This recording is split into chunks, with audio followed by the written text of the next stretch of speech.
Et je joins à l'instant la professeure Geneviève Tellier, politologue à l'Université d'Ottawa, pour analyser ce budget. Si on voulait savoir sur quel secteur de l'économie le gouvernement Ford allait miser pour assurer la relance de l'économie, j'ai même posé la question au ministre. On reste plutôt là, sur notre faim, n'est-ce pas? Je ne sais pas si on reste sur notre fait. Je pense qu'on a eu la réponse, c'est-à-dire qu'il n'y aura pas un secteur qui va être favorisé par rapport à un autre. Et c'est bien la vision de M. Ford. Et c'est ce qu'on voyait de M. Ford avant la pandémie, c'est-à-dire que tout le monde est égal, tout le monde est pareil. Et ce qu'il faut faire, c'est appuyer toutes les entreprises, les plus performantes, les plus efficaces, les plus profitables vont survivre et les autres, non. Et c'est ça le jeu de la libre entreprise. Alors, on ne veut pas nécessairement cibler un secteur en particulier. Évidemment, d'autres personnes vont avoir des visions, des vues différentes, puis vont dire, ben oui, il faut utiliser l'opportunité qui nous est donnée avec la pandémie pour investir dans certains secteurs, mais c'est clairement pas le choix que M. Ford a fait. Et je m'attendais pas nécessairement à autre chose de sa part, même avec la pandémie. Et comment qualifiez-vous ce budget? On dit depuis le début du bulletin que c'est un budget dans la continuité qui ressemble à l'exercice de novembre dernier. Est-ce que c'est votre analyse également? Oui, c'est mon analyse également et c'est aussi dans la continuité pré-COVID, je vous dirais, alors un peu ce que je disais tantôt. La pandémie, à mon avis, n'a pas changé la philosophie de M. Ford. Sa vision de l'économie ou sa vision de l'intervention de l'État, bien, ça doit être un État minimal qui baisse les impôts, qui dit pas aux entreprises quoi faire, qui laisse le libre choix et aux contribuables et aux entrepreneurs, et donc le moins d'intervention possible de la part de l'État.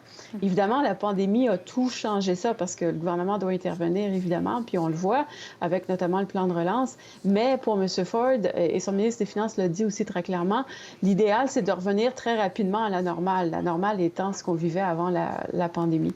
Alors, on est dans cette continuité-là, si vous voulez, sur le long terme aussi, où éventuellement, bien, on va revenir à l'équilibre budgétaire. On va espérer avoir une économie florissante en Ontario, est capable de le faire, mais il n'y aura pas d'aide ponctuelle majeure de la part de l'État, sauf des choses traditionnelles. Puis on le voit aussi dans le budget. Il y a des dépenses en infrastructure, par exemple, comme pour le transport en commun. C'est le genre de dépenses qu'on voit en crise économique, et donc il n'y a rien de surprenant dans ces initiatives-là. Vous parliez de l'équilibre budgétaire. On dit pas avant 6 ou 10 ans. Qu'est-ce que ça envoie comme message?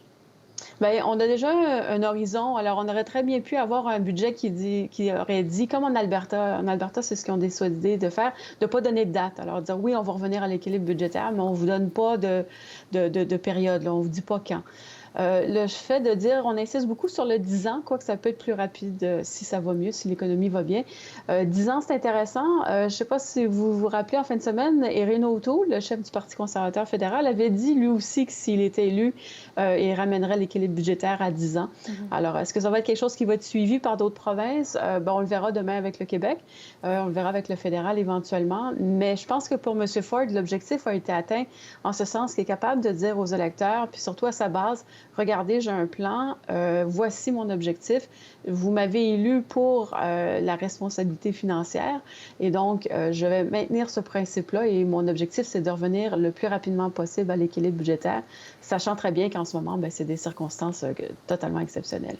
En terminant, il reste quelques secondes. Est-ce qu'il y a des perdants dans ce budget ou des absents, en quelques mots? Bien, tous ceux qui voulaient avoir un coup de pouce particulier, je pense qu'ils vont être déçus. Le secteur d'éducation en général, oui, me semble assez un perdant, un grand perdant.